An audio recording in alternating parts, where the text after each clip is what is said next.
Hi, my name's Michelle Beckett, and I'm one half of ADHD Unlocked alongside Stephanie Camilleri. Now, we both have ADHD, and for several years have become experts in the field as either coaches or trainers within the ADHD field.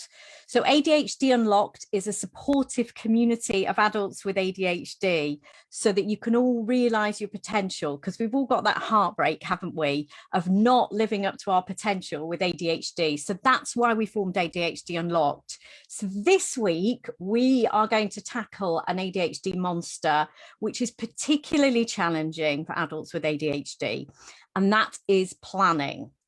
Hands up if you find planning difficult, or if you vaguely have a plan and then never stick to it, or you have a plan, try and stick to it, it all goes out the window because you get derailed for some particular reason, and then you roll it into a ball and throw it out the window. So most of us with ADHD find planning particularly difficult. Now, there's several reasons for this. So number one, time management.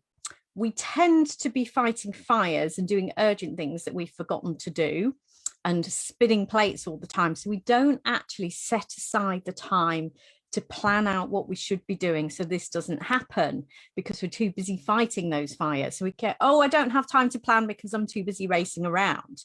So that is a particular problem. So time management, and we're often late and we're often like running behind schedule. So we're dealing with those urgent things and we don't leave time to plan properly. Another reason why we find planning so difficult is time blindness. Now, this is one for me particularly. I'll write a plan for the day, and other people will have said to me, Michelle, you do realize that's probably about a week's worth of work. No human being could achieve that within a day, because I genuinely don't know how long things are going to take. So that's another reason why I struggle to plan. It's like, well, I don't know what to put on the plan that's going to take a day or an afternoon. Another reason why we find it difficult is weak working memory. So I've got lists all over the place, post-it notes in various notebooks in various rooms, and on apps on my phone, and in notes on my computer.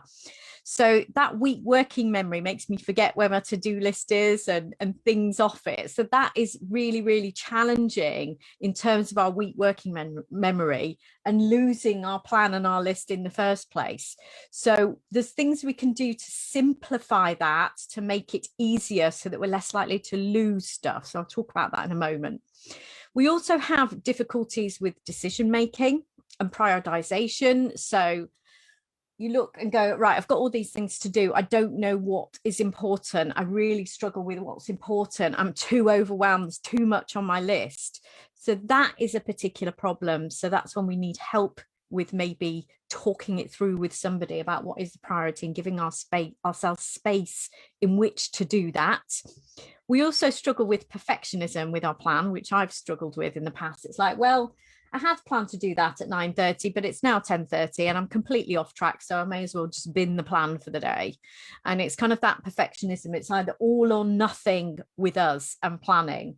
So we need to address that perfectionism and let go of it.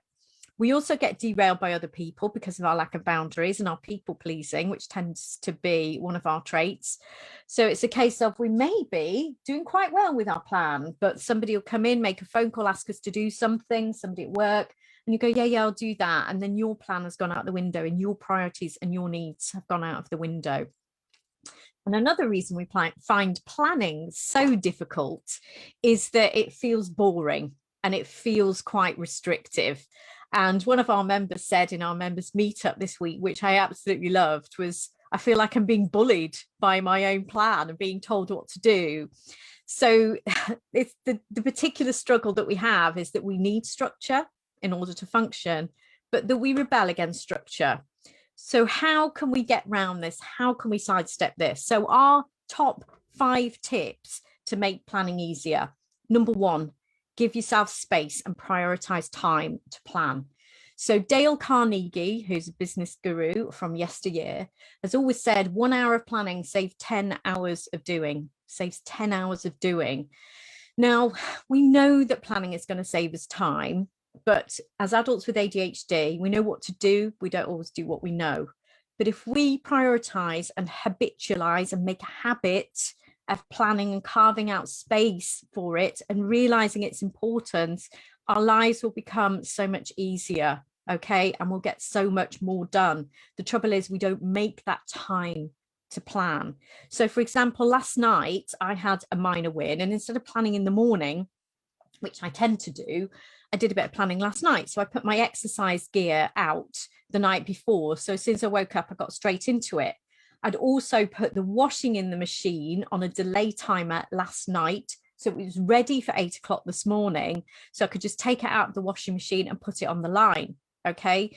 So just planning out, going, look at the weather. I'll need to do some washing tomorrow. I want to do my exercise first thing. Just those two simple things, which took no time at all, and looking at the agenda for the day and what I wanted to achieve the following day saved me so much time. And I feel so much more on top of stuff today and less on the back foot, because I'm not thinking, oh, I need to put the washing in at this time. When am I going to do it? And when am I going to squeeze my exercise in? Or I'm not in the mood, or getting derailed by other things. It's like, no, this is the plan. I'm going to do it. So I feel so much better just from doing a plan the night before. That may not work for you. Okay. But see if it does. So carve out that space, number one. Number two, planning is everything, but the plan is nothing. Now, what do we mean by that? Often we don't follow our original plan, but there's still value in it. We've defined what we want. We've defined where we want to go. Okay. So we're getting closer to our priorities here. We're getting closer to prioritization. So maybe expect to get derailed from the plan. It's important not to get hung up on it. And it's moving towards your goals. And the plan is like railings, which we may veer off, but try and get back on track. So tip number 3. So planning is everything. The plan is nothing. We won't follow that original plan. Number 2. Number 3, be flexible and expect diversion. So test it, measure it, adjust, think, okay, where am I on my plan? What do I need to drop off this plan because I've got behind? And expect that to happen, and build in a bit of time where you maybe need half an hour to just look at news articles on Facebook. Sometimes your brain needs that free rein time, as I call it. Build that into the plan, test and measure. And there's no one size fits all, number 4. So we're not going to say to you, oh, maybe this is the plan, or this is the app that's going to make it easier for you. Or if you use this particular planner and this particular app at this particular time and plan it in this order, it's going to work for you. There is no one size fits all. If we tried to do that and tell you what to do, it probably wouldn't work for you. So the right way to plan is whatever works for you. You need to constantly adjust. But the important thing, as I mentioned earlier, was to habitualize and get into the habit of planning. Anticipate you may need to change, as I've said before, and you might need to change what you use, whether it's paper-based or app-based or computer or on your phone, because you might lose interest. But the actual process of planning whatever you use and carving out space for it is the most important. And number 5, only do what's achievable for your state of mind and energy levels for that day.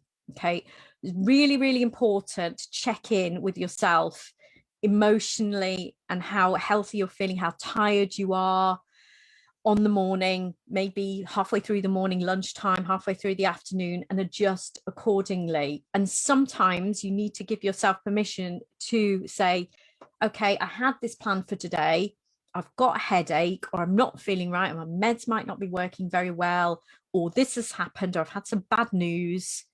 And therefore, this plan needs adjusting, or I need to stop and give myself space. I need a pit stop. I need to go out for a walk. I need to do something else. So check in with yourself. And sometimes it's not about how you're going to do loads and loads of tasks that day and how you're going to make today great. It's about, how am I going to get through today? Okay, without breaking down, because we all know that, we sometimes struggle with anxiety, depression, with ADHD, and that's okay. And I want to give you permission on your plan to do that, because we tend to be perfectionists, as I mentioned earlier. And it's like, I want to be perfect at planning and do it by the book, by the minute. Otherwise, I don't want to do it at all.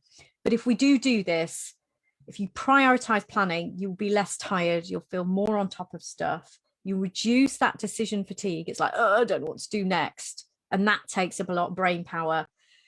It's not going to be ambiguous. You kind of know what to do, and everything will flow a lot better, and you'll set up your boundaries. So if somebody says to you, can you do this? You go, well, look, I'm planning to do that. I'm doing this right now, but I can do it this time. So it's much easier to kind of communicate your boundaries if you've got a plan. And trust me, you'll feel much more on top. It's just sticking to it, isn't it, guys, that we need to work on. So that's why we need to make it a habit. But if you follow these top 5 tips for planning, it will make it so much easier. But the support from the community, you can get more support from the community if you join us. So if you want more details, sign up to our mailing list. I put the link to our website, adhdunlocked.co.uk, on this post. So do have a look at our homepage, sign up for our emails so you can get information about free events and information about what we do, and joining our community that's really helping adults, not just in the UK, but further afield, to realise their full potential. Really supportive community that we've got, full of information, and we do a different topic each week. Next week, we are doing imposter syndrome, but they are your top 5 tips for planning, people. So carve out space and plan to do something nice for yourself this weekend. And we will see you next week. So thank you very, very much for listening. Don't forget to sign up on the link for our newsletter to get updates from us and tips and hints and strategies on managing your adult ADHD. But have a great weekend. And remember, we don't have to be perfect. We're just working towards this. So take care, and we will see you soon. Bye-bye.